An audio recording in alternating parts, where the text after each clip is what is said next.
अर्जुन ने कहा, जो भक्त सतत युक्त होकर इस प्रकार से आपकी उपासना करते हैं और जो भक्त अक्षर और अव्यक्त की उपासना करते हैं, उन दोनों में कौन उत्तम योगवित है?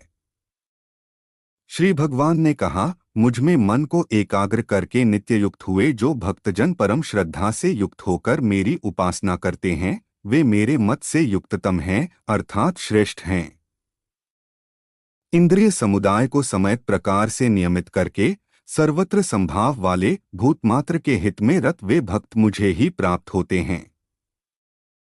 उन अव्यक्त में आसक्त हुए चित्त वाले पुरुषों को क्लेश अधिक होता है, क्योंकि देहधारियों से अव्यक्त की गति कठिनाई पूर्वक प्राप्त की जाती है, परंतु जो भक्तजन मुझे ही परम लक्ष्य समझते हुए सब कर्मों को मुझे अर्पण करके अनन्य योग के द्वारा मेरा ही ध्यान करते हैं, हे पार्थ, जिनका चित्त मुझ में ही स्थिर हुआ है, ऐसे भक्तों का मैं शीघ्र ही मृत्यु रूप संसार सागर से उद्धार करने वाला होता हूँ। तुम अपने मन और बुद्धि को मुझ में ही स्थिर करो, तदुपरांत तुम मुझ में ही निवास करोगे, इसमें कोई संशय नहीं है। हे धनंजय, यदि तुम अपने मन को मुझ में स्थिर करने में समर्थ नहीं हो तो अभ्यास योग के द्वारा तुम मुझे प्राप्त करने का प्रयत्न करो। यदि तुम अभ्यास में भी असमर्थ हो तो मतकर्म परायण बनो। इस प्रकार मेरे लिए कर्मों को करते हुए भी तुम सिद्धि को प्राप्त करोगे, और यदि इसको भी करने के लिए तुम असमर्थ हो तो आत्मसंयम से युक्त होकर मेरी प्राप्ति रूप योग का आश्रय लेकर तुम समस्त कर्मों के फल का त्याग करो।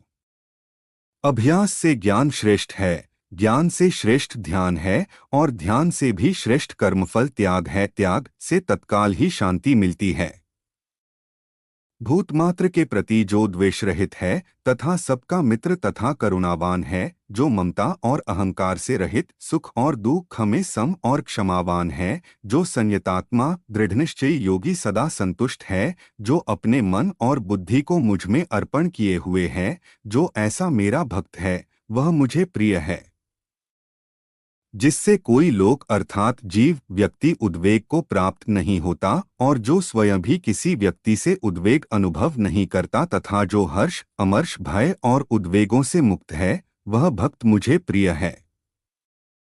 जो अपेक्षारहित शुद्ध दक्ष उदासीन व्यथारहित और सर्वकर्मों का संन्यास करने वाला मेरा भक्त है, वह मुझे प्रिय है। जो न हर्षित होता है और न द्वेष करता है, न शोक करता है और न आकांक्षा, तथा जो शुभ और अशुभ को त्याग देता है, वह भक्तिमान पुरुष मुझे प्रिय है।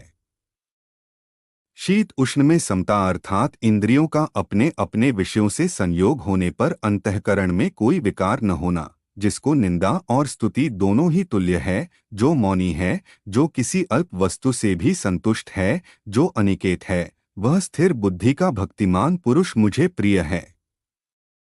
जो भक्त श्रद्धावान तथा मुझे ही परम लक्ष्य समझने वाले हैं और इस यथोक्त धर्ममय अमृत का अर्थात धर्ममय जीवन का पालन करते हैं, वे मुझे अतिशय प्रिय हैं।